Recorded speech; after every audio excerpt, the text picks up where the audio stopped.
This is an extension to everybody. You're always welcome at the Kiwanis Club of Kingston. We appreciate your participation. We know that there are other things that you could be doing on a Tuesday night, especially after a holiday. I hope everybody had a good National Heroes holiday, and we look forward to your future attendance at other meetings. I was going down the line and I had reached, I believe, 23 Central. So in the Kiwanis Club from 23 Central. Good evening to you, Stephen. Good evening, fellow Kiwanians. Good evening, Derek. IPP Derek here from the Kiwanis Club of North St. Andrew. I believe there are 3 of us here right now, but we're happy to be here, and thanks for having us. You're most welcome, and thank you for coming. Sure. Good evening, P.E. Stephen. How are you doing? I'm fine, Odyssey. Oh, I'm doing all right too.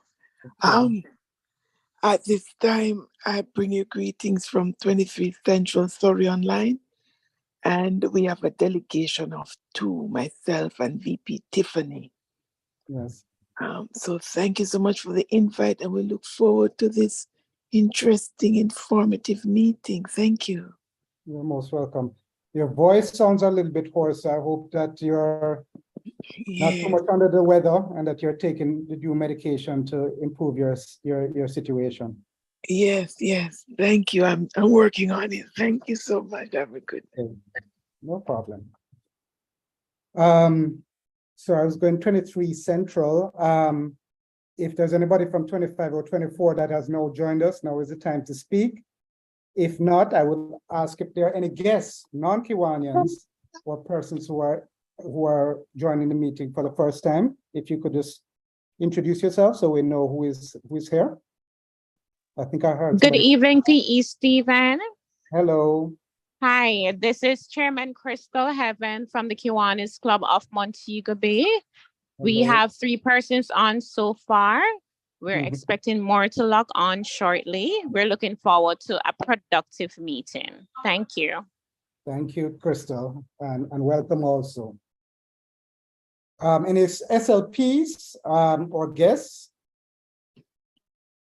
If not, we're going to move along in the program. Like I said, we're looking very forward to Professor Campbell's presentation on West Africa. All of us have, or most of us have roots in West Africa. And I don't think we're fully aware of all of the things that are going on currently in West Africa. So I think this will be very insightful with tonight's presentation by the professor. Next, we have apologies for absence. I do have apologies. First of all, from our President Newton. It's more an apology for lateness. He is going to join us eventually, but he does have another commitment that he's unable to make it here on time. We also have an apology from DLG Willie Reason, who I believe is attending installation of Kiwanis Club of Ligani.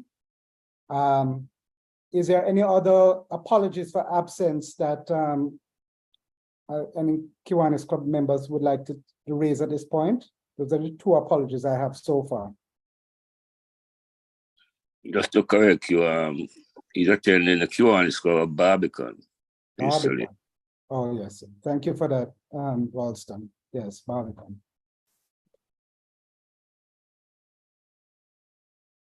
If there is no other apologies for absence, we're going to go into birthdays and anniversaries. So these are the Kiwanians who are celebrating birthdays this week, and their spouses. And as part of our program, we usually recognize the Kiwanians who have a special occasion. I'm now looking for the list. Just give me a moment, please. I have it right here on my phone. No, it's not here. Also, if there's anybody else who is celebrating a birthday, please feel free to share it with us as we go on. Okay, so for this week, we have quite a few spouses, wives of Kiwanians, and one Kiwanian who's celebrating a birthday. So on 2 days from now, on Thursday, DP Marcel Boyce, I'm not sure if DP Marcel is on this meeting, will be celebrating his birthday. So happy birthday to you, DP Marcel, when it comes along.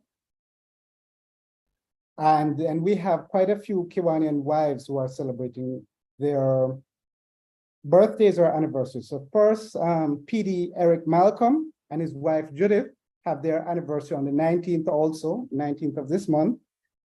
Victor McFarlane, who had a wedding anniversary, I believe, last week, as well as a birthday. His wife, Jacqueline, celebrates her birthday on the 21st of this month. Willie Reason and his wife, Shirley, who has passed, we still recognize her birthday, and her birthday would have been on the 20th of October. So to DLG Willie, we extend to him special greetings on such the occasion, as well as DP Chris Robinson. His wife Marie celebrates her birthday on the 19th of October. So special birthday to you, Marie, when that comes around later on. Is there anybody else celebrating a birthday or anniversary? If not, going once, going twice, I'm going to move to our main event, which is our guest speaker, Professor Campbell. And I'm going to ask DP Stewart if he can do an introduction and a background to our speaker.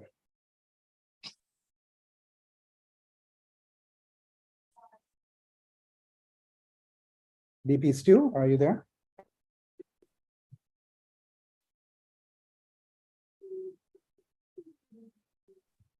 Yes, I'm here, Stephen. Yes. Am I correct in saying you're going to do the introduction? Yes, that's correct. Okay, all right. That's okay. correct. I just had a few technical things I'm doing at the same time. That's no problem. Yeah, that's no problem. Fellow Kiwanians and guests, it is my really a big pleasure for me this afternoon to be introducing our guest speaker. I'll tell you a little bit that I first heard him, I was watching a lot of YouTube videos on this particular topic, subject. And I saw a presentation that he was giving. It was an interview on this program, Discover Now. And at the time I said, well, somehow something told me he was Jamaican. I just, thought his accent sounded, and he just looked like one of us. And I actually reached out to him some months ago to speak to us. And at the time, it wasn't a convenient time for him.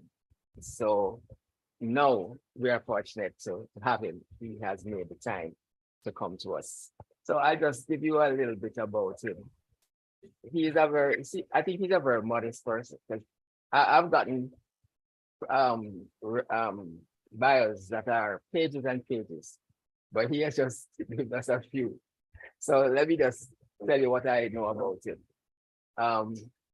He holds a joint professorship in the Department of African American Studies and the Department of Political Science at Syracuse University.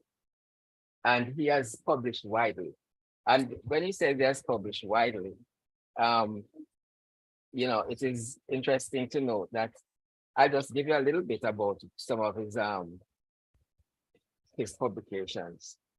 He has written a book about Barack Obama. That's one. And he has this recent book is Global NATO and the Catastrophe, Failure in Libya. He has also written a book about Rasta and resistance, from Marcus Garvey to Walter Rodney. And another one is Reclaiming Zimbabwe. So you can see his leaning. And maybe at some point in the future, we may want to ask him to talk about some of those other issues. But for now, tonight, the subject is West Africa. And I want to apologize because I did send out the flyer first with Southwest Africa. And that was a mistake on my part. And that was corrected. So it's really West Africa. In the period 2016 to 2018, he served as Distinguished Kwame Nkrumah Chair, Institute of African Studies, University of Ghana. From 1981 to 1987, he taught at the Department of Political Science at the University of Dar es Salaam, where he was the secretary of the University Liberation Committee for Southern Africa. In 2021, he was one of 4 rapporteurs for the International Commission of Inquiry on Systemic Racist Police Violence against people of African descent in the United States. And he's also the chairperson of the Global Pan-African Movement, North American Delegation, and director of the Africa Initiative at Syracuse University. I think he has some roots in terms of his early studies in Jamaica, but I won't go into that. But just to say that it gives me great pleasure to welcome Professor HORACE Campbell. HORACE, it's over to you. And please give him a round of applause. Just open your mics and just give him a round of applause.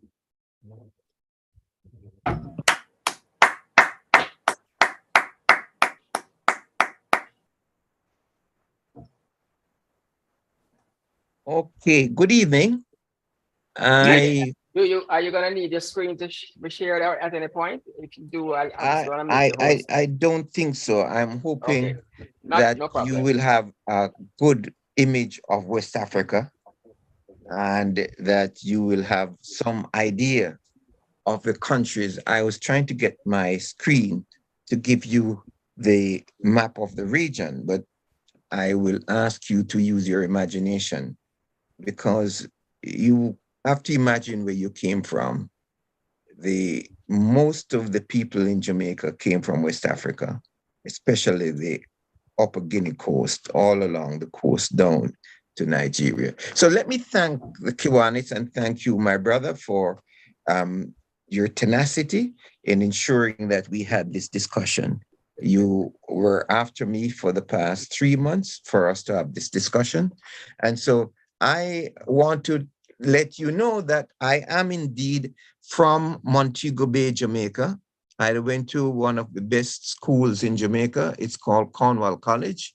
And we had a teacher called Mr. Barrett.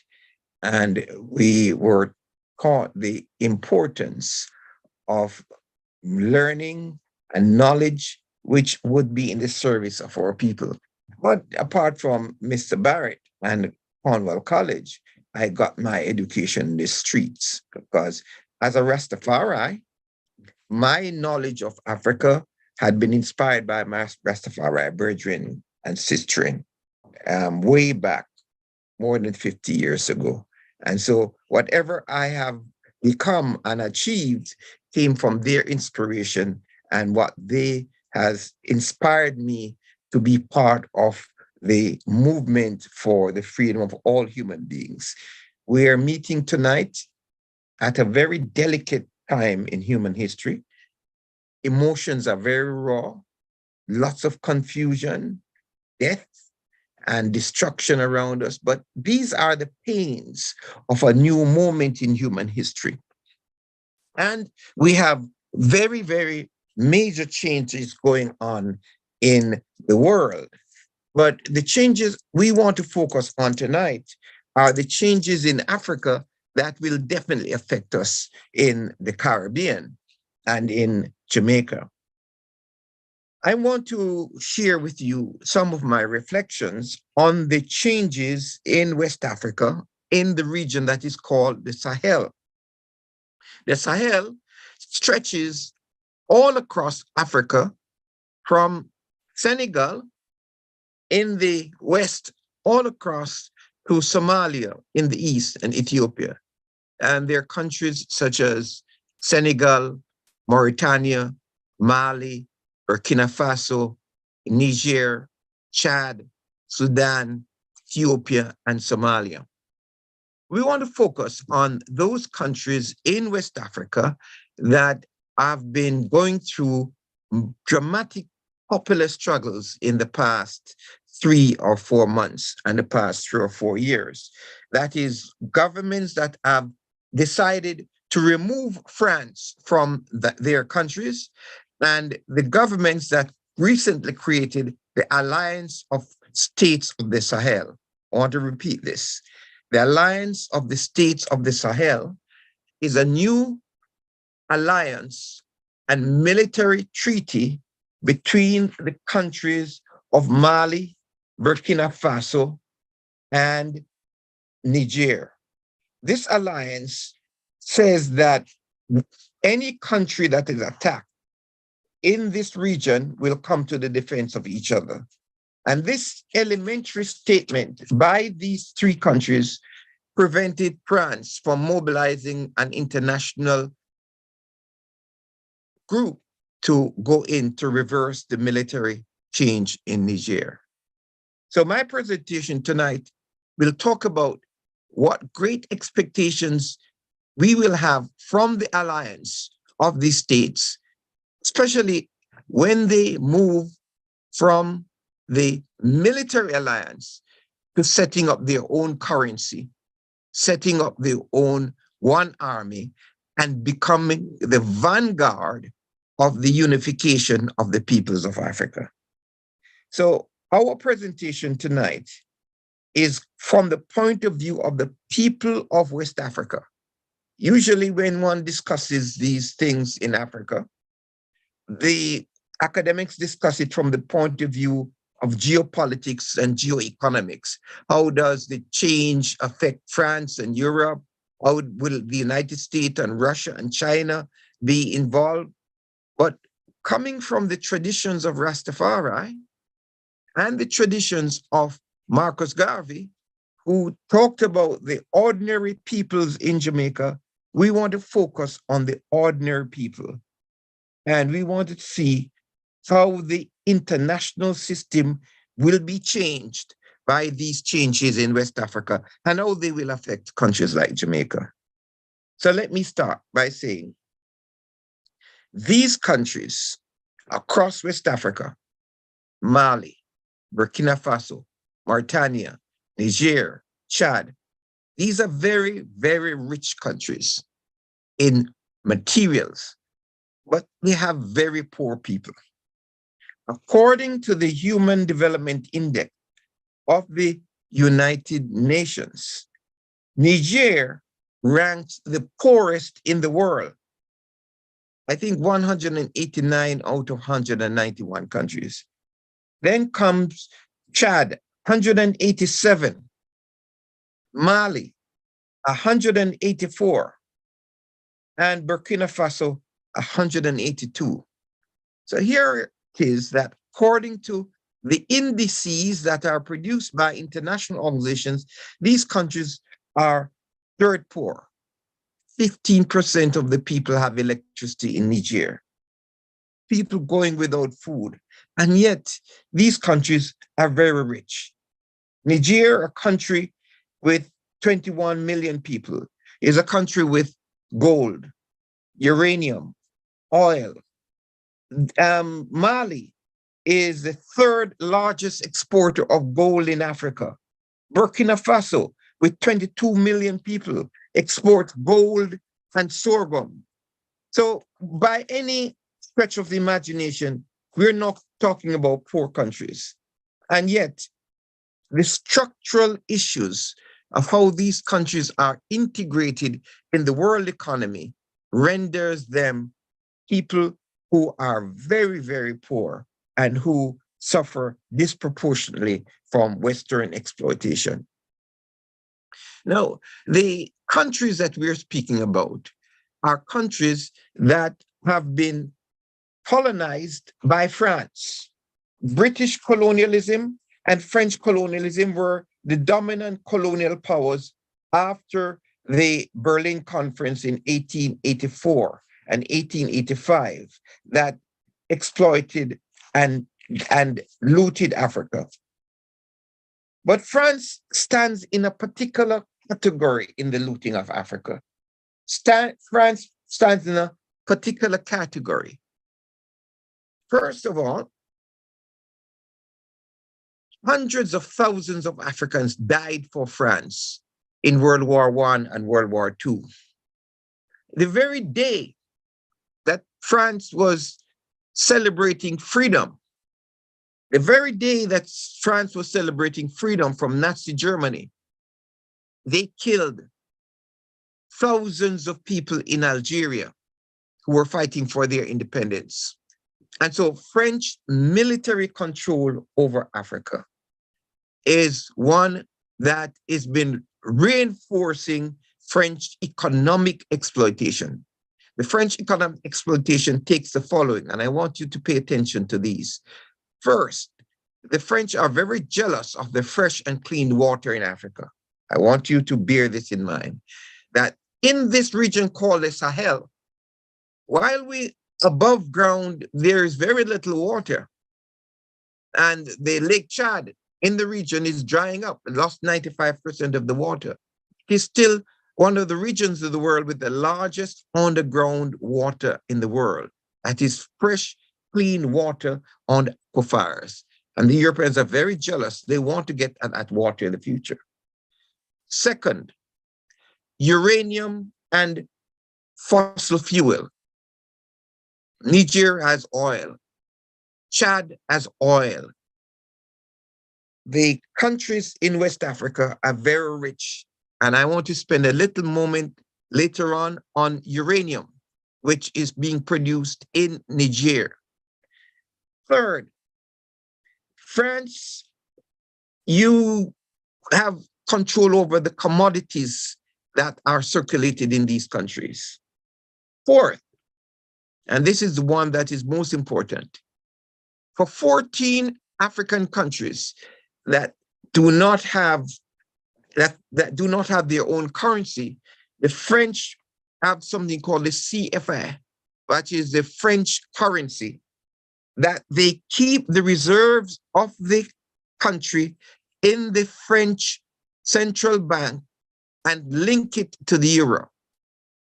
By analogy, it's as if Jamaica received independence in 1962 from Britain, but when Jamaica received independence, Britain said, well, no, you cannot have the Bank of Jamaica to control your currency. We will control the currency for you, and we will control your foreign reserves. This is one of the most egregious forms of exploitation of the African countries that has been going on since 1944. And so the break of the African countries from the domination of France is one of the real problems that is facing the African peoples. Then there is French troops and military forces that are deployed all over Africa so that France can intervene to exploit the peoples of Africa. France has an outstanding colony in Mayotte that it's using now as a base for mischief making in Mozambique. Mayotte is in the Indian Ocean off the coast of Mozambique. And then we have French citizens and what they call corporants. So French exploitation of the resources of Africa has been going on since the establishment of the transatlantic slave trade. But after the independence struggles in Africa, France has held on to their former colonies. And there are 14 of those colonies, all very rich, but the people are very poor. Now, I want to fast forward to 12 years ago when the Libyan leader, Muammar Gaddafi, decided to adopt the position of the global Pan-African forces to say that there should be one currency in Africa and the Africans should have their own currency. And the Libyan government would use its 43 tons of gold and hundreds of billions of dollars in reserve to create this African currency so that Africa could be independent. France mobilized the United States and Britain to intervene to destroy Libya. And I wrote a book about this called The Catastrophic Failure of NATO in Libya. It's called Global NATO and the Catastrophic Failure in Libya, Lessons for Africa in the Forging of African Unity. In 1935, Italy invaded Abyssinia, what we call Ethiopia. Our movement, the Rastafari movement, developed as one of the global responses to the Italian invasion of Abyssinia. That invasion raised the consciousness of African people everywhere to fight against colonialism. The French, British, and American NATO destruction of Libya has acted as a similar episode in raising the consciousness of Africans. And they try to confuse Africans through the Western media, but the reality is that Africans everywhere understood the destruction of Libya was part of the process of trying to destroy the self-determination project in Libya. Now, why is the Libyan destruction so important? Because the militarization of West Africa had been presented to the world as the United States and France fighting terrorism in West Africa. So the United States and France, since 2005, they have mounted different operations to say they are fighting what they call Al-Qaeda and terrorism. Now, in our movement, in the Global Pan-African Movement, we're very cautious of the use of the term terrorists because we remember, and some of you may not be old enough to remember, that when the people were fighting for their freedom in South Africa, in Angola, in Mozambique, the South Africans and the Americans called Nelson Mandela and freedom fighters terrorists. So we do not use the term terrorist. We do know, however, that there are anti-people elements in these regions who use religion to intimidate people. Just as though in Jamaica, there are anti-people elements within political parties that are mobilized to manipulate and destroy communities in Jamaica. So it is in West Africa. There are people who have been involved in anti-people activities across the Sahara. They've been there for centuries, involved in trade, smuggling of cigarettes, smuggling of salt, smuggling of gold. And these people in West Africa, most of them are Tuaregs. They know the Sahara.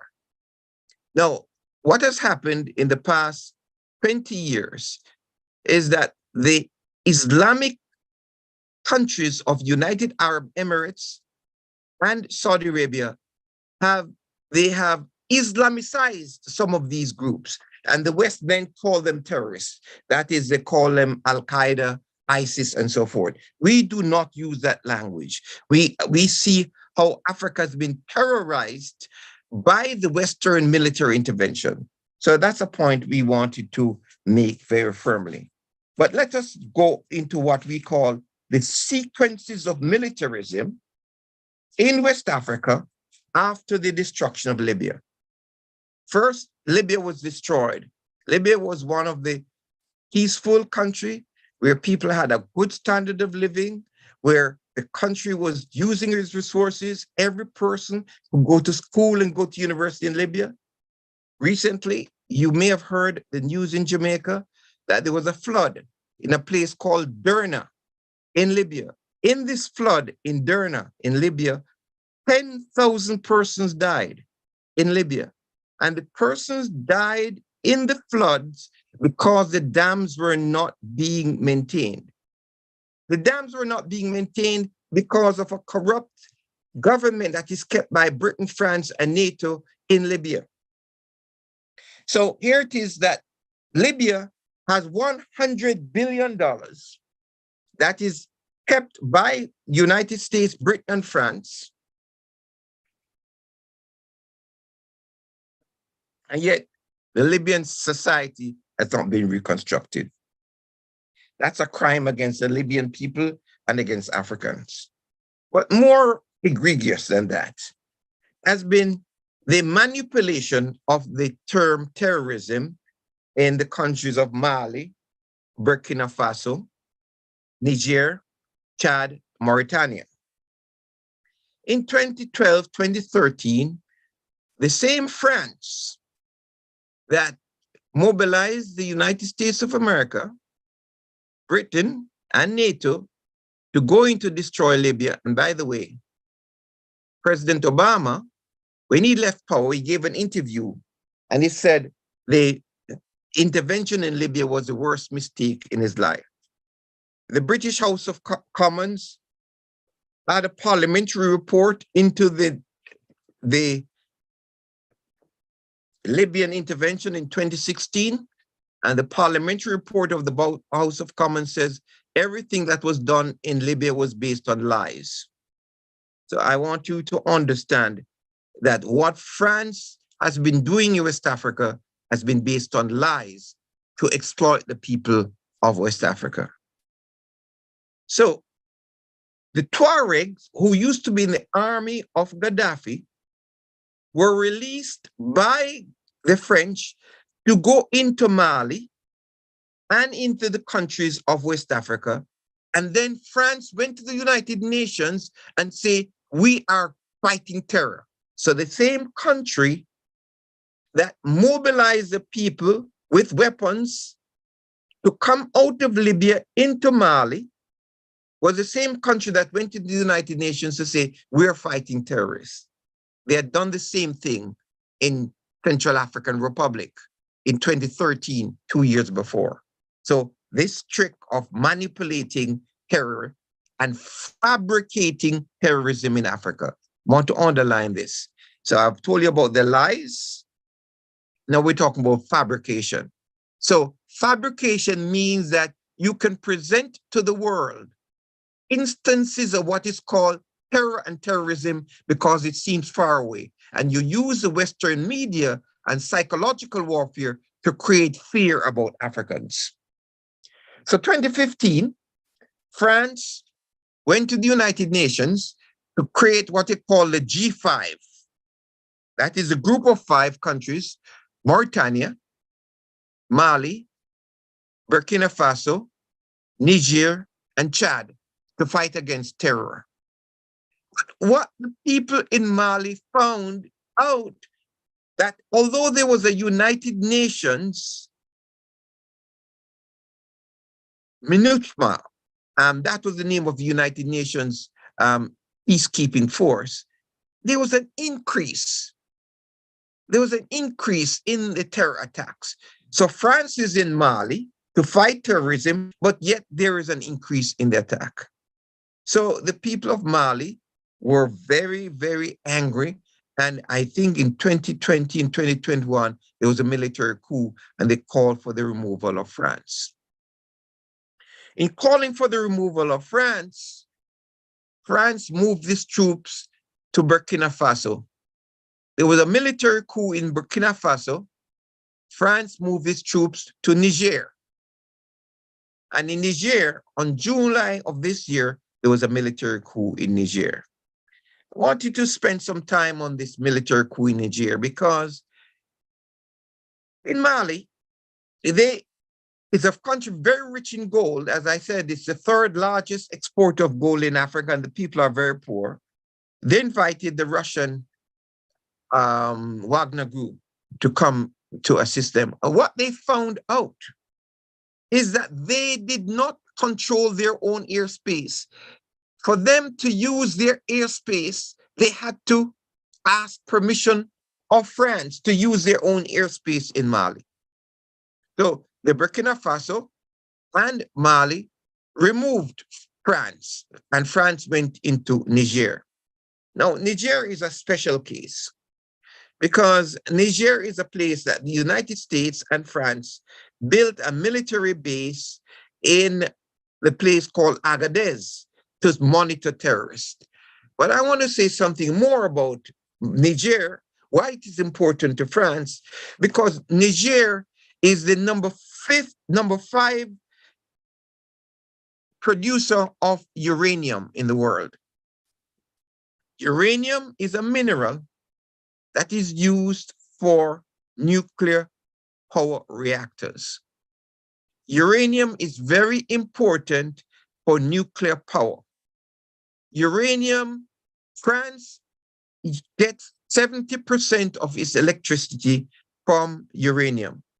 Now, what I want to say to you is that in France, the French was paying little or nothing for the uranium. So the French state-owned mining company is called, the French-owned mining company is called Orano or Areva. Now, the French exported uranium. I want to get the figures to give you the exact figure of how much money they were getting out of. Professor Campbell, we Yes? have a map of the Sahel region Yes. on screen. Yes. We just put it up there for a while and then we take it off. No, I thank you. I Right. thank you, because it will be very helpful to say what I'm saying now. So here We'll it leave is. We'll leave it for a while. Okay. Okay. Niger exports uranium, and the uranium that is exported from France. In 2010, Niger exported uranium worth 3.5 billion euro.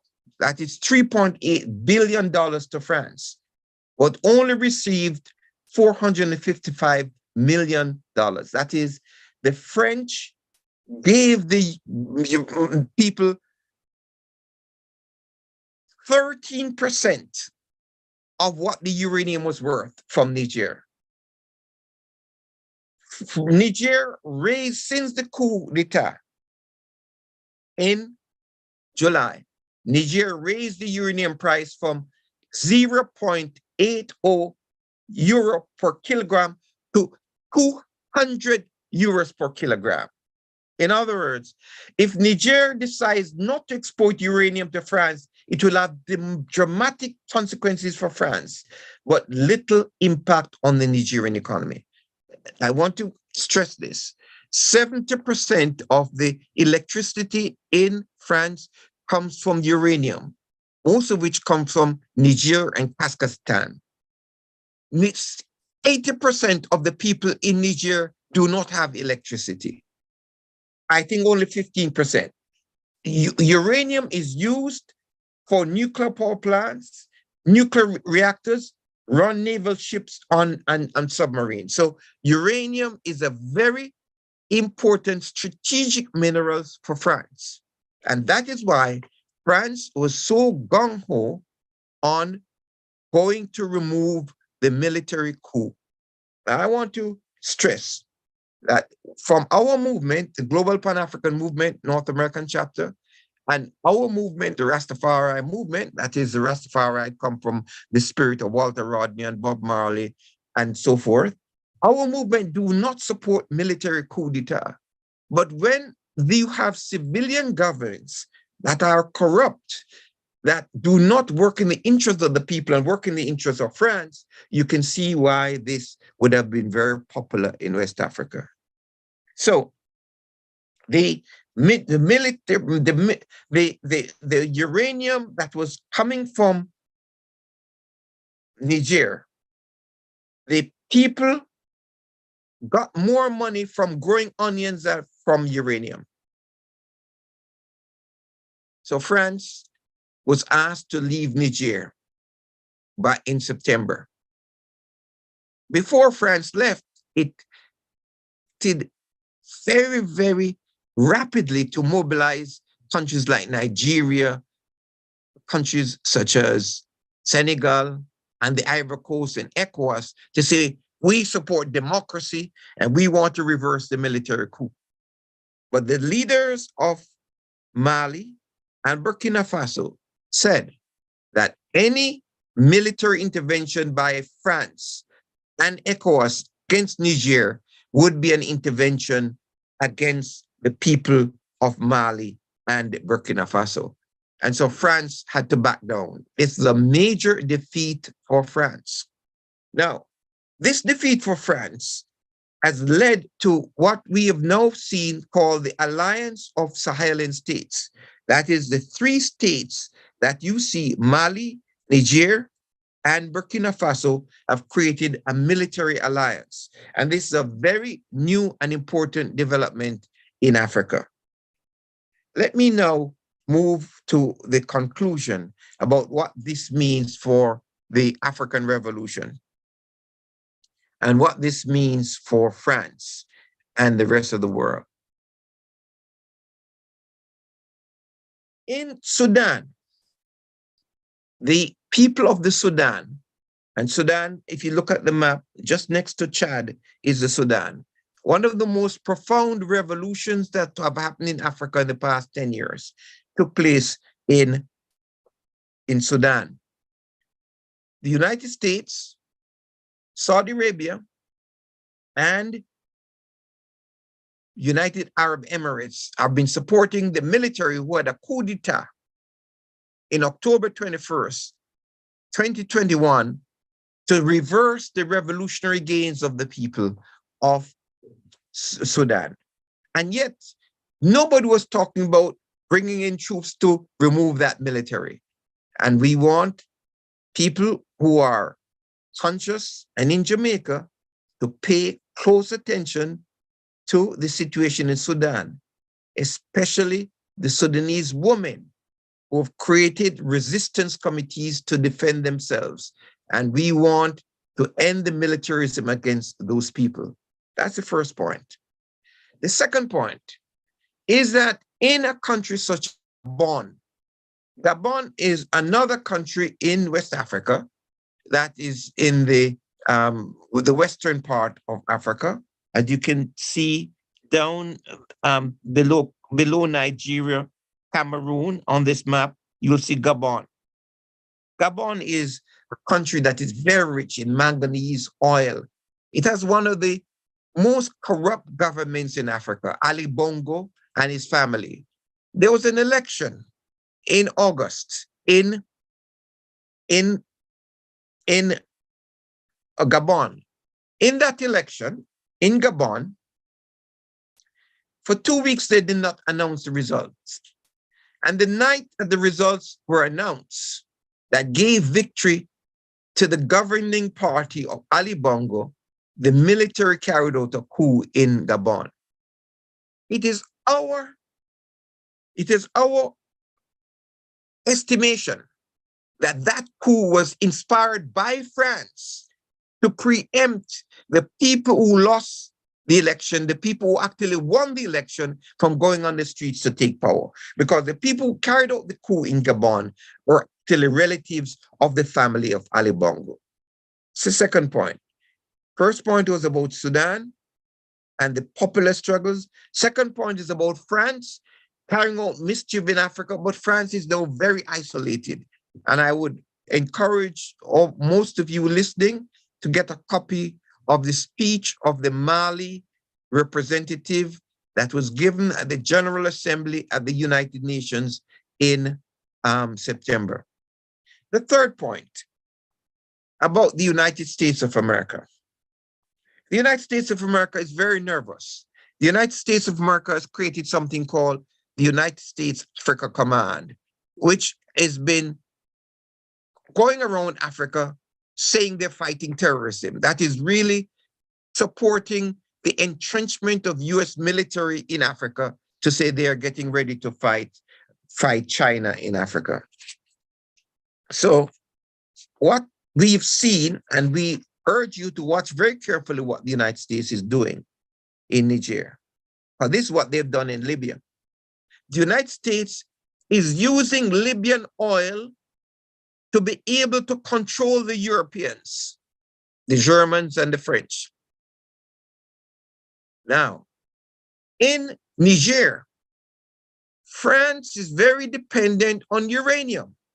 the same United States that only last week they recognized what took place in Niger as a military coup, but they have made an agreement with the military leaders in Niger for them to continue using the drone bases in the north of Niger in Agadez. So we see the United States being very active in mischief making, but it is up to the progressive forces in Africa to expose what the United States is doing in Africa. We, from the progressive Pan-African movement, are supporting the new alliance of the peoples of Mali, Niger, and Burkina Faso. The people of Burkina Faso have brought back the spirit of Sankara. Thomas Sankara was a great revolutionary from West Africa who was killed. So we support the power of the working people to building the institutions that are controlled by the working people for their own interests. We stand against all forms of imperial and militarism and recognize that not all coups d'etats are the same. Some are revolutionary while others are reactionary. The former are people-centric. So we're saying that the coup in Mali, Burkina Faso were people-centric, while the one in Gabon was imperialist-inspired. We continue to monitor the developments and condemn all regimes that repress the masses. We condemn the use of crises to further extend Western imperialist influence in Africa. France should end its colonization over many parts of Africa, and we call on the people of Jamaica not to support the Jamaican government in joining with France and the United States to send police forces to Haiti. France, the United States, and Canada want to continue to oppress the people of Haiti, and the Jamaican people should not be party to this mischief by France.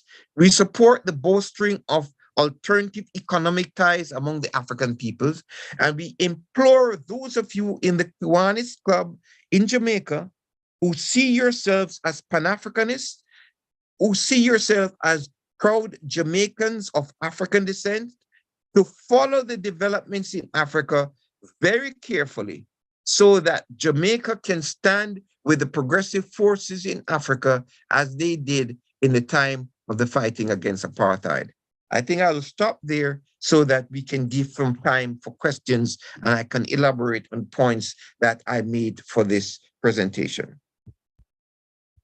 Thank you very much, Professor Campbell. We're gonna open it up for questions, but I will kick it off in just one area. I want to thank you for the presentation, quite, far-ranging. And here's what I'm thinking. In the past, there have been people, there have been African leaders who stood up and said, we want this, what is happening is not in the interest of the people. And they wanted they probably had a coup to try and right the wrongs. And what used to happen in a lot of cases is that they were eventually killed. Some, under some pretense, either another coup, whatever. Sankara would have been an example of one. What I'm saying is, and there have been a number, you probably can tell us some of them. But what I found different about this time is that the superpowers have had to back off. And I wonder how much of it has to do with the surrounding influence of Russia and and China looming over there, just in the area. But the merger of those three countries that you mentioned obviously has helped. But that is what used to happen. I mean, from the days of Lumumba, that is what happened when people got up in Africa and said, we want to change what is happening.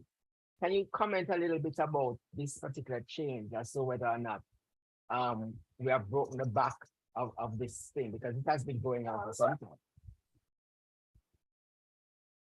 Thank you. Why don't we take core 3? And then I could hear what some others had to say and then comment on your question.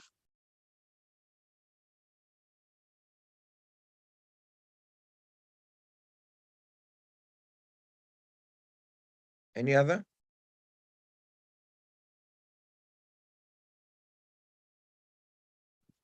Go ahead. You have your hand up, Marcel. Marcel? And Yes, Robert. I do. Yes, I do. Yeah, go ahead. I was I was a little hesitant since I'll be speaking later, but let me go, because one of the things that has always bothered me, and it came out very clear this evening in your presentation, is that I use a phrase, you see, that it makes a lot of people very uncomfortable. The one thing I remember from literature, which English literature, which I didn't like too much, was in Julius Caesar, which said, Caesar could not be a wolf if Rome were not like sheep. And what has bothered me and fascinated me and troubled me is, how come, you reminded us, a lot of this I've heard before, of the wealth and the poor that resides in Africa. What is it? And it has troubled me. Why is it that European, Western, whatever force you want to call it, have been able to do this? It seems to me, by a number of things, divide and rule, and using their superior power of arms and so on. So, and that is where my trouble has come in. Why is it? What is wrong? Why they have superior power? And also, the one that troubles me, and I ask the questions that have never been answered, is there some call it intellectual difference that allows this to happen? Because I've never heard the reverse, maybe in times gone by, where it is states of Africa and so forth invading, capturing, using, and doing, not that they should do it, but doing what has happened to them. And part of the answer I've given myself, and I want to comment on this, is what I call, until there's a USA 2, United States of Africa. So that's what America did, They were just like that. And until when they became a United States, until there's a United States of Africa, which we seem to be heading to, hopefully, this may never end. What is your view on that? Thank you. Okay, I think, was that Marcel? There's somebody else have their hand up. Yeah, that's what, yes, Marcel. That was Marcel, okay. Yeah. There was one other person. Yes, if I may. Ralston, yeah. You have given up a story of the oppressor and the oppressed. That's what I'm taking away from it. And I don't want to expand it into another area, but it is also a story that is being played out now in Israel. Would you agree? I'm not sure I follow. You spoke about persons in Africa being oppressed by foreign invaders, so to speak.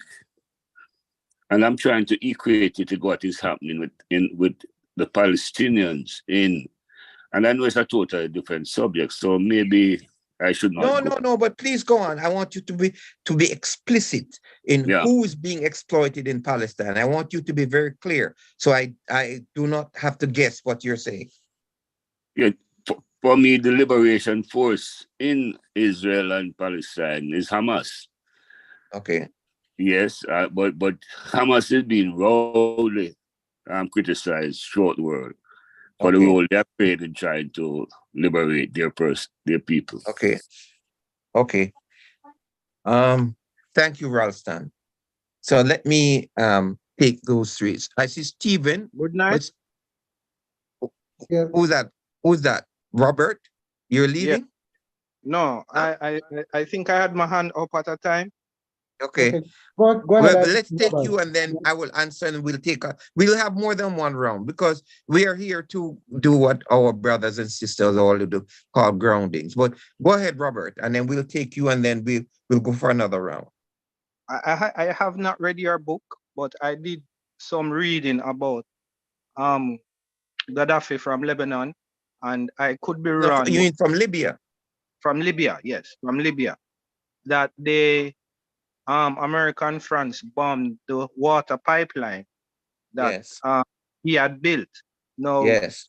I remember the Marcus Garvey teaching that, unite everybody in Africa, Africa for each and every one. I found it strange.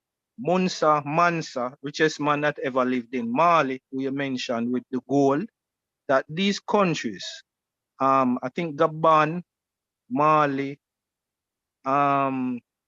Burkina Faso, Niger, these 5 countries that were colonized right after so-called Europeans, white Europeans say, yo, let's go after Africa.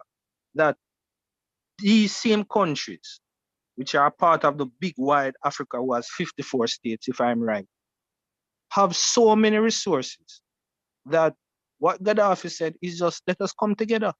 As all 54 states, let's come together and run this thing. And America continues to bombard over this side and believe that Africa is all evil. And Africa is this and Africa is that. But at the same time, the same big bad America has done many atrocities worldwide. Yes. So that's just my 2 cents. And I didn't know that Nigeria was #1 in uranium. Found that very It's interesting. not #1. It's #5.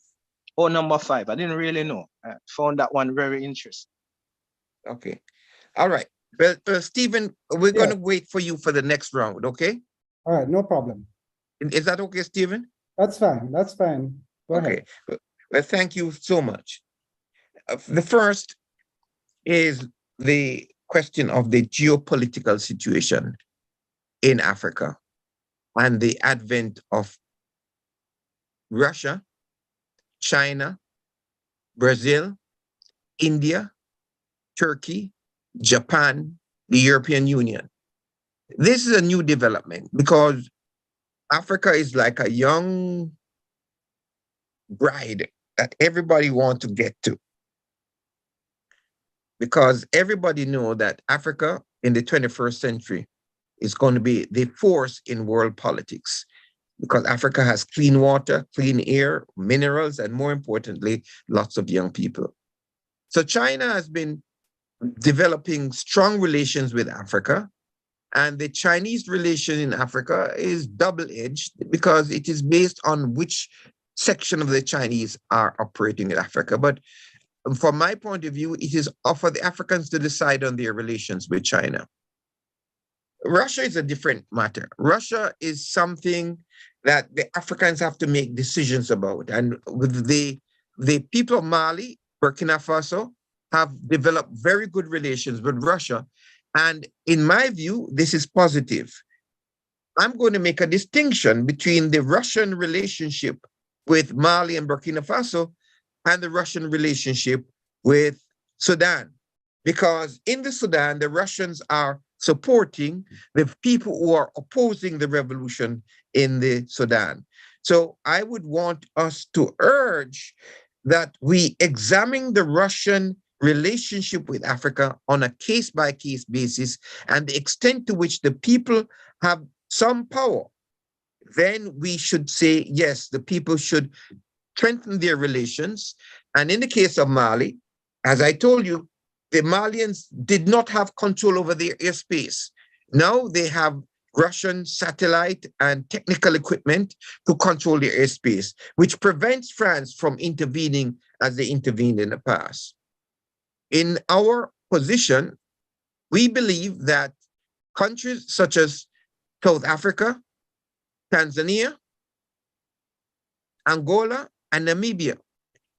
In our movement, we're calling for those countries to be more forthright in supporting the political changes and to send delegations to those countries to pressure France to leave those countries. So we believe that more important than Russia and China would be the relations between Niger, Chad, and Burkina Faso with other countries, because we don't believe in the divisions in Africa between Francophone Africa and Anglophone Africa and Lusophone Africa. So we believe that would be preferable to the Russian relationship. But it is the right of the people of Mali and Burkina Faso to have relations with Russia. I remember 40 years ago, when the African National Congress of South Africa was getting support from the USSR and the socialist countries, people were going around says, yes, Mandela was a communist because he was getting assistance from Russia. Turns out that South Africa is free and Russia have no more influence in South Africa than does Britain or Japan. So the African people can make their own decisions about their future. The people of Jamaica should be pressing hard that our teacher training colleges and our schools teach more about Africa, because the Jamaican intellectual culture has always been an important part of African liberation. The Jamaican intellectual culture produced Marcus Garvey. It interacted with Walter Rodney. It produced Bob Marley. It produced those thinkers who linked the future of Jamaica to the future of Africa. So we need to do that in Jamaica. So the second person about the United States of Africa, that is Marcel. I think that you are echoing the statements of His Honorable Right Marcus Garvey, that Africa cannot be free until all of Africa is free. So I think you are very correct. But we have to understand the class forces in Africa. Those forces in Jamaica, like the Jamaican ruling class, who aligned with imperial powers to bring guns into Jamaica, to divide the Jamaican working peoples, and they put them into political tribes in Jamaica. These elements in Jamaican society are the same elements in African society. That's a class of people who act against the interest of Africans. Fortunately, in Africa, it is a bigger space, and so we have countries that have withstood Western influence, such as Tanzania, a country that supported African people fighting for liberation. So the conclusion to your point is one that I agree with. The United States of Africa will be the barrier to Western intervention. But until that time, we must work with the working people of Africa, the women, the youth, the street sellers in Africa. And that is why when we go to Africa, we should not be celebrating leaders who come to Jamaica. We should be celebrating our relationship. And there are many Jamaicans all over Africa doing good work, and we should keep in touch with those people. My third point from Ralston, I think, about Palestine. It is important that we discuss what is happening in Palestine, because the occupation of Palestine since 1948 by the Israeli state has created untold suffering on the Palestinian people. The Human Rights Watch and Amnesty International call Israel an apartheid state. If Israel is called an apartheid state, it is the right of the people to resist and fight for their liberation. Many African governments and Arab governments align with Israel, using technology from Israel to oppress their peoples. And now they're caught in a real fix because the people on the streets of Egypt, Saudi Arabia, Morocco, Jordan, they will not accept. And I think you have heard the news today of 500 people being killed in a hospital in Gaza.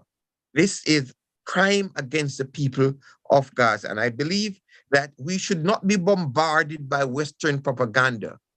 We are against all kinds of killings, but we support the right of the Palestinian peoples for their self-determination. I'm just coming from a lecture on Morocco and Morocco's occupation of Western Sahara. The Moroccan occupation of Western Sahara is like the Israeli occupation of Palestine. And Jamaicans should be raising their voices to support the people of Western Sahara. I would urge the Kiwanis Club to invite the representative of the Polisario to come to Jamaica to speak about Moroccan occupation. And Morocco is an ally of France and the United States and Israel. That is the point I want to make. And that, Robert, your last point about the role of the United States and those countries in Libya, I could not agree with you more on that point. And if you think I should elaborate some more, I would let you speak some more if I haven't covered what you said properly.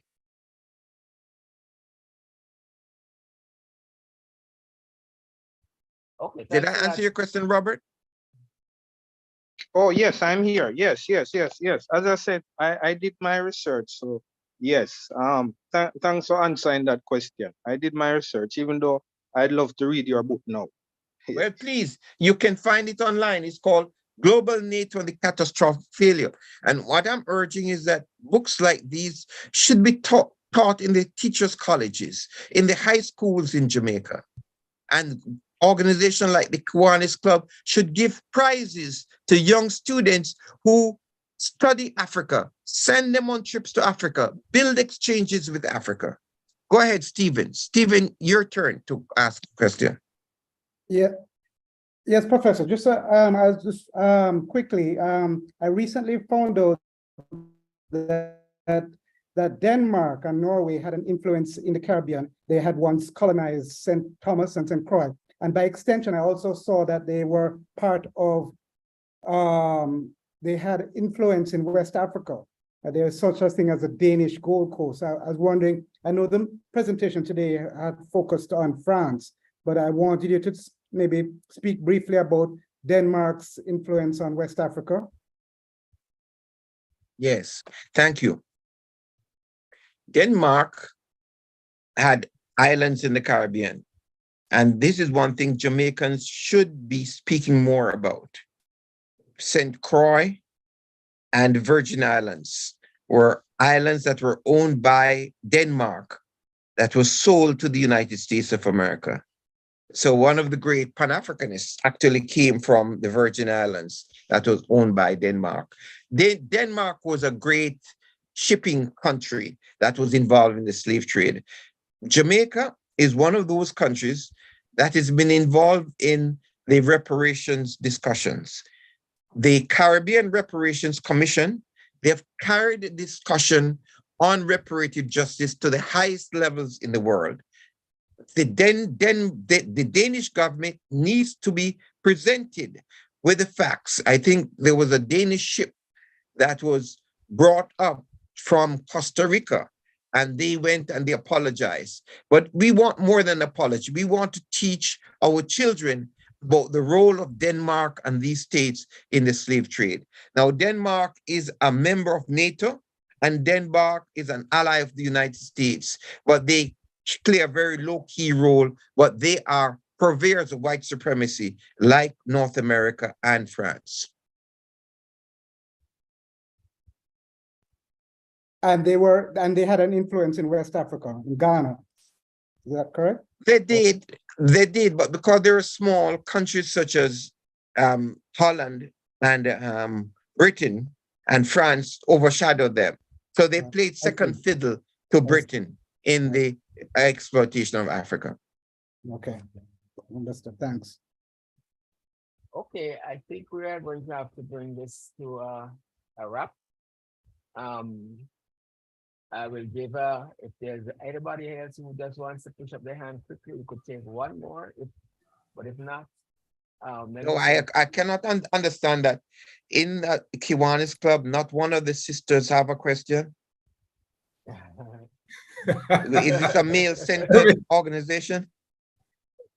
No, there are females here. I know, I've heard at least 5 of them, but none of them have any questions. Well,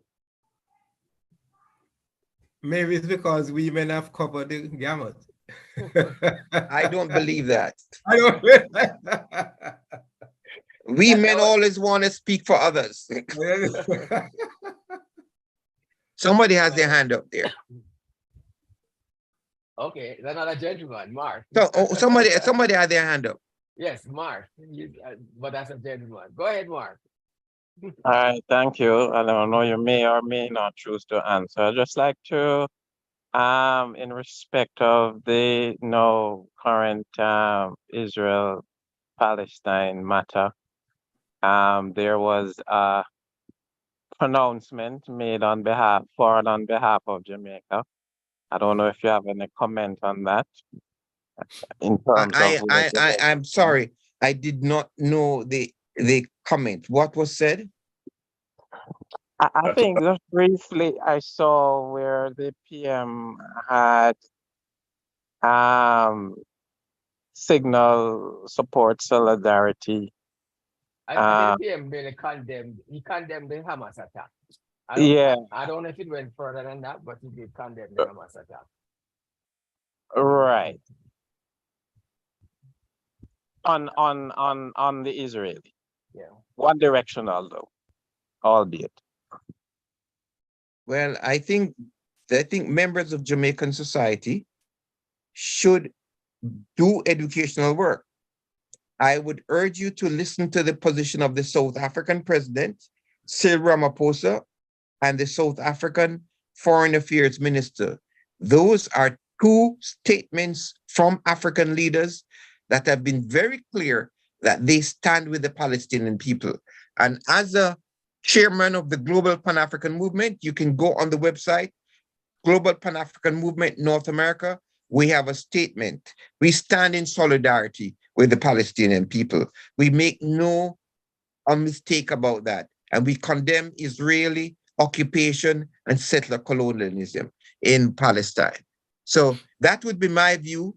But the Jamaican government has always taken position against the Jamaican people. I mentioned the position they've taken against the people of Haiti, and it is for Jamaicans of sound and sober minds to raise their voices to ensure that the democratic spaces are open in Jamaica. Warren, go ahead, Warren. Thank you. Professor, you have certainly widened our horizons tonight. My question, or not really a question, my request, could you elaborate a little on the financial structure with France and the former colonies? I think they had about 14 colonies. Yes, 14 countries. 14 countries, right? Yeah, the CFA. Yes. So the CFA is a currency that the people are forced to use in the French territories, so that the French, as I said, it's the example I use is Jamaica. Jamaica sells bauxite. The bauxite that Jamaica sells, it gets foreign exchange. Instead of it going to the Bank of Jamaica, it goes into the Bank of England. And the Bank of England uses it and then tells us what to do with the money. And the people have no control over their money. So this is the way France has ruled the West African territories. The 14 countries that are in the CFA franc zone. So there are two zones. It's called Communauté Financière d'Afrique. There are two zones. There are the West African Economic and Monetary Union, which comprises of 8 West African countries: Benin, Burkina Faso, Guinea-Bissau, Ivory Coast, Mali, Niger, Senegal, and Togo. The other is the Central African Economic and Monetary Zone, comprised of 6 countries: Cameroon, Central African Republic, Chad, Congo-Brazzaville, Equatorial Guinea, and Gabon. The currencies were originally pegged at 100 CFA for each French franc, but there was a devaluation in the 1990s after France joined the European Union. The fact is that these countries, their reserves are held by France and they're dictated what they do. In 1975, the West African countries called ECOWAS said that they were going to create currency for all the countries in West Africa. France has worked very hard against any attempt to have a currency for the 15 countries of West Africa. Now, after 2019, when people were, and there have been a lot of mobilization in West Africa against the French CFA, the French, along with Cote d'Ivoire, Ivory Coast, announced that they were going to create a new African country called ECO, ECO. That's a currency that ECOWAS were going to create. But we have heard nothing about this since that time. It was just a preemptive move by France to prevent the African countries coming together to have their own currencies. Now, we have the alliance of Sahel states, Burkina Faso, Mali, and Niger. It is a military alliance, and it is going to be a military economic alliance. I know as we speak, they are working very hard to set up their own currency, and this will be a big blow to France. And unlike Libya, where they went in, it will not be so easy for them to do so. So we have turned a corner in Africa.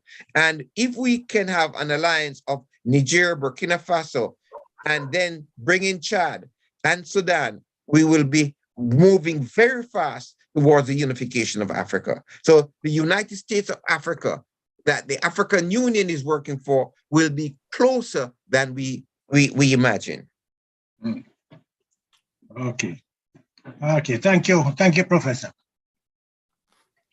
The Bob Marley, Africa Unite. Well, thank you very much, Professor Campbell. And to do the vote of thanks, I'm going to ask VP Marcel. Thank you, DP Stewart. You said at the outset it was a pleasure for you, an immense pleasure, I think is what you said, to do the introduction. Well, it is for me a great, immense, and tremendous pleasure to give this vote of thanks to Professor. Professor, you said at the outset that you attended universities, the formal training, and obviously that is of great benefit.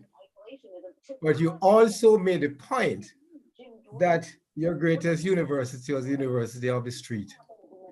And I all of us, and I can speak for everybody when I say that that was demonstrated, the combination of your knowledge base, your combination of what, obviously, the knowledge you acquired at university and your studies, and just as important, and I think you said even more important to you, is what you have gathered from the University of the Street. And we have benefited from that this evening, because I think not hidden, what came out in your presentation also was that we have been mostly, in fact, in a way, bombarded on the bias of the Western reporting, the Western press. And a lot of us, for a long time, had just that, the Western, what is called the Western press.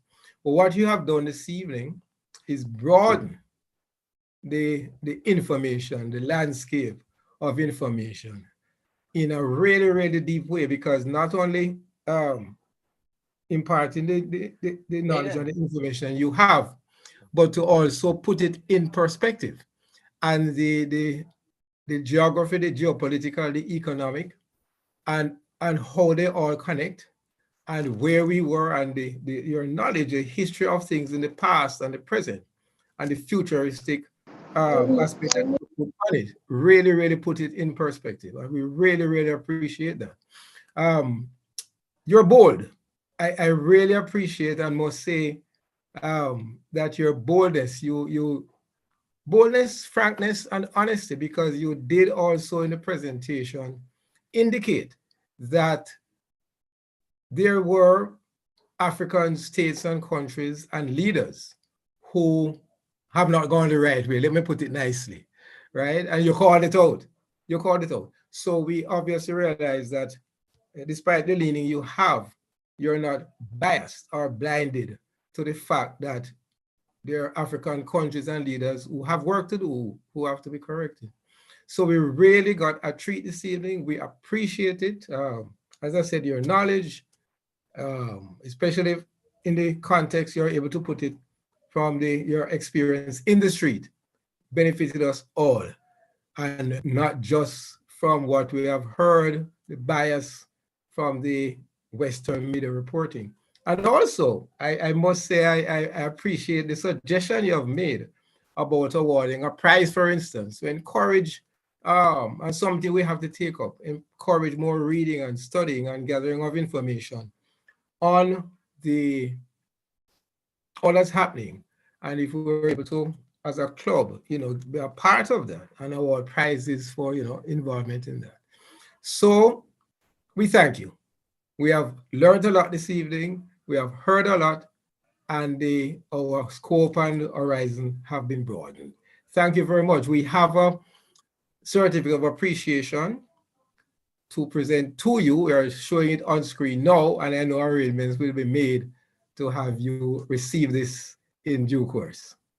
So on behalf of all of us who were benefited this evening, thank you once again for being with us. Well, thank you so much. I really appreciated your interaction, and I am encouraging you in Jamaica to strengthen your relations with Africa. I had a meeting with the head of the Jamaican National Bank, and I told him that they should open branches in Africa. That is time that they become more bold, so that not only universities, teachers, welders, workers, but bankers and financiers, business people need to get more involved with Africa. There we go. Yes, bold suggestions. Thank you. Indeed. Thanks again. Back to you, President-elect Stephen. Yes, thank you also, DP. Hi, PD Stephen. I was about to introduce you, sir. I know you must be tired. No, I was about to introduce you. I know you're there. So, let me take the opportunity, just in concluding, to also endorse Professor's presentation. Thank you very much, and please stay on for the rest of our meeting. We welcome your presence. And I would like to take the opportunity to introduce, as I mentioned before, our President Newton, who has now joined us, as well as DLGE Willie, who had extended their apologies at the beginning, and they're now here. So I'm going to hand back over the chairmanship to President Newton so he can continue with the program, and we'll take it from there. Go ahead. Thank you, PD Stephen. I mean, and I have to say a big thanks for pulling yeoman services this evening. I think the meeting this evening was on your shoulder. DP Stu got some help this evening. And it has already been said, but I want to say thank you to Professor Campbell for your eye-opening presentation and your charge for us to strengthen our relationship with Africa. Oftentimes it's something we don't think about until somebody as yourself come and give us some thought-provoking words. So thank you again, sir. And I also want to say thank you to DP Stewart. I don't know about anybody. I tend to be a bit visual. So that map that DP Stewart found and put up was a great help for me. It was Stephen who found it. Okay, great. It helped me to follow what the professor was saying quite clearly. So thank you. Same S. Yes, that's true. But a good S though, President. Not but before I go any further though, I'm going to ask for a movement from a member of the Kiwanis Club of Kingston for an extension of about 10 minutes for us to complete our duties this evening. President, I move that the meeting be extended sufficient to complete the business of the club. But I also want you to explore what the professor has shown out as a challenge to us in terms of his own material and how we can assist in giving it widespread and well-deserved circulation. I totally agree with you, PDT Ralston. I mean, I sat here and listened, and you know, it made me realize that I have been underperforming in terms of my reading and my understanding of what is happening in our motherland. And as DP Marcel said, you know, we tend to be led by what those who control the Western media say. And what they're saying, they're telling it from their side, not necessarily the truth. But PDT Ralston move. Do I have a second for us to extend by 10 minutes? So, seconded. Okay, DP Stu. All right, thank you. Before we go on to the Sarge. No, President, there's you may not have a chance to look at the agenda, but there's a message from the CKI. Oh yeah, man, that's what I'm going on to. Oh, okay, good. Thanks, thank you. I was about to say before we go on to the Sarge, this week the Caribbean CKI district is celebrating Circle K Week from October 15 to 20, and CKI Governor Wendy Ann, I believe is here to bring us greetings on behalf of the district. So, Governor, it's yours. Hello, good evening, everyone. Can you hear me? Loud and clear, Governor. Okay, apologies for not being able to turn on my camera like I indicated in the chat. I'm actually on my way home from school. But I wanted to make use of the opportunity to bring greetings to you all this evening. And also just to thank the members of your club that attended our church service on Sunday, which was to kickstart our CKI week. So CKI week is held once every year, and each day of the week we have a different theme, and for the theme we'll have different activities planned in order to facilitate what the days should be representing. And so it's really just about us showcasing Circle K so the wider population, what Circle K is about, and celebrating all of that. So yeah, I'll just give a rundown of the different days of the week, and so you know what activities we have left and what you can join in if you are available. So like I said, Sunday we had our church service and a few of your members were in attendance. And on Monday was through CKI, and so persons would have shared, about why they chose to join CKI and how Circle K has really benefited them in their lives. Today is Tuesday, and today is CKI around the world. We were supposed to have a joint meeting with other Circle K clubs. However, we had to postpone that meeting due to circumstances beyond our control. Tomorrow is Lead with Love, and actually we should be sharing, and recognizing those Kiwanian persons who would have helped us on our CKI journey. On Thursday, it's Find Your Family.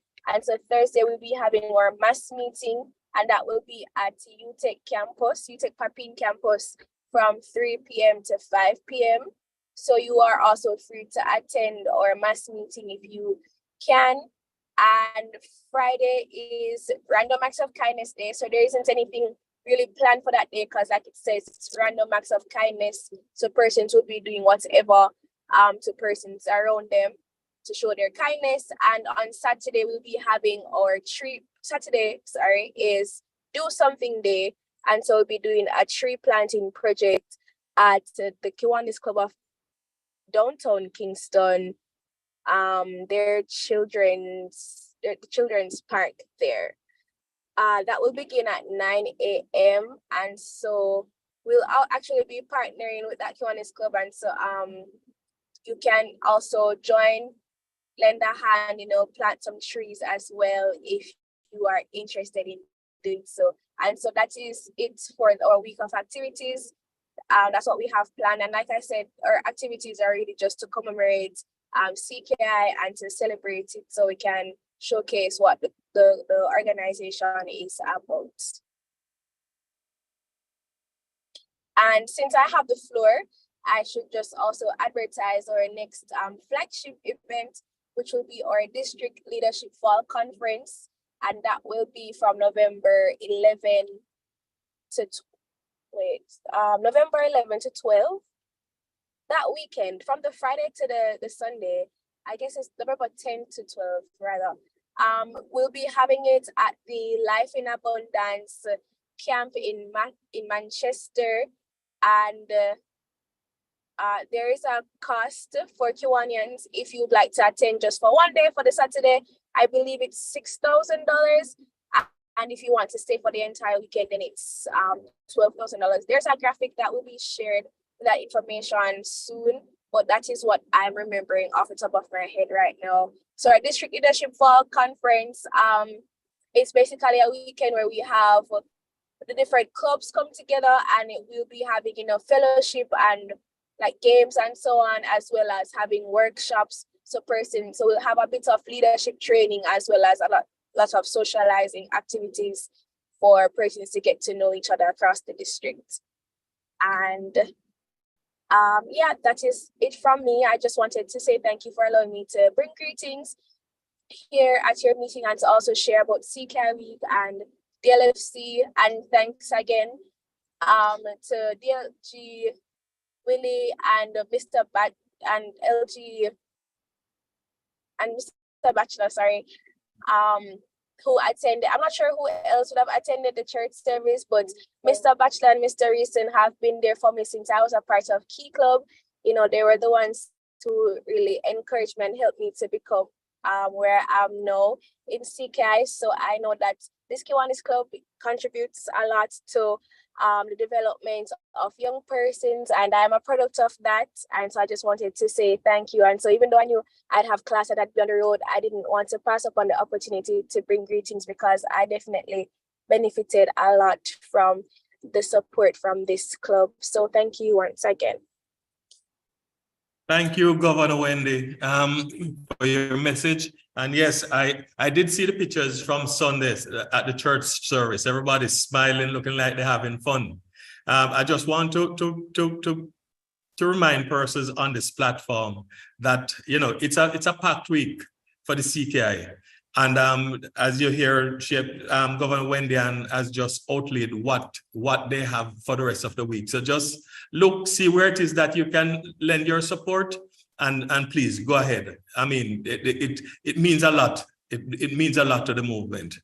And I was happy a while ago when Governor Wendy came on, because it proved to Professor Campbell that it's not just the men who have talk on this platform. All voices are welcomed.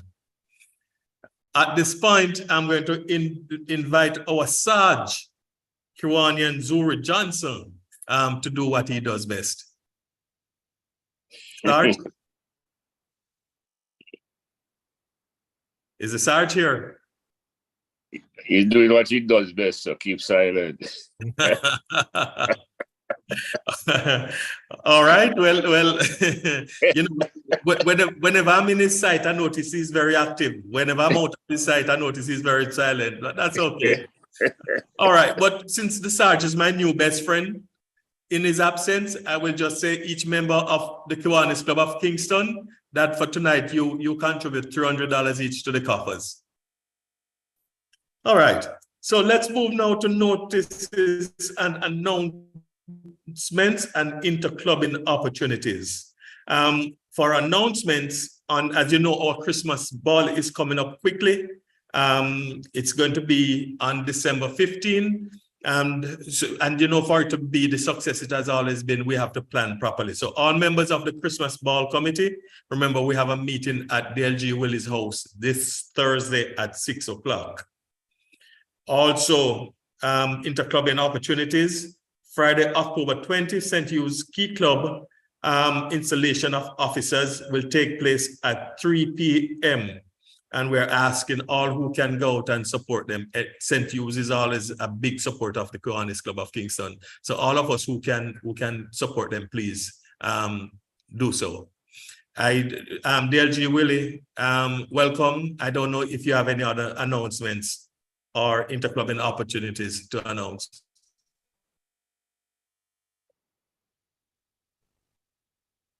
DLG Willie?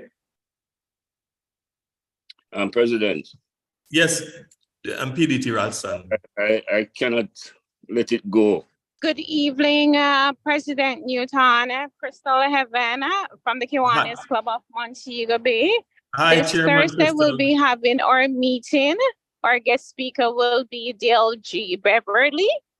And we're looking forward for everyone to join if y'all do have a chance to.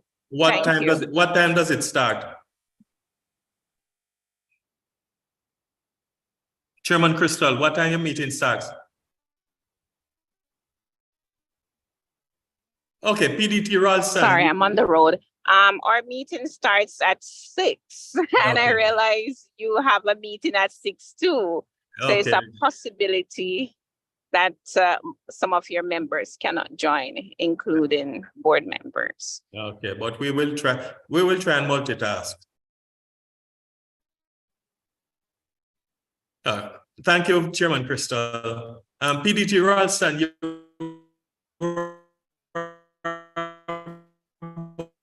to say something.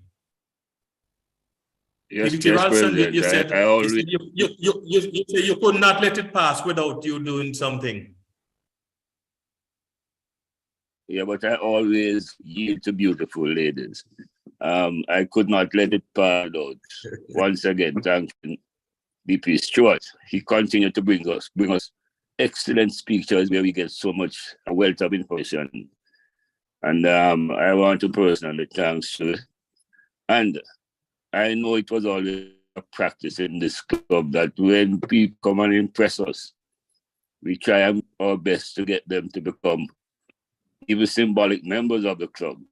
And so, President, I hope you will extend an application to our guest speaker. I know he's a busy man, but busy people find time. I totally agree with you, PDT. Totally agree with you, and we certainly will. You know, he's at Syracuse University though, in New York. Oh yes, but we also know that DP Paul was in Japan, and he's one of the most active persons. So we are no longer troubled by space. Bad waters. Okay. Right. Any other announcements? Any other club having any other announcements? Please go ahead. None? Okay, well, I'm anticipating the music because I know Stewie gonna play Africa Unite and all that type of stuff. So ask people to stay behind after the meeting. All right. Well, since he's not yet DJ Stewart, he's still DP Stewart. We're going to ask DP Stewart at this time to bring the thoughts for the week. Can I talk now? Okay. One. Yes, President Newsom.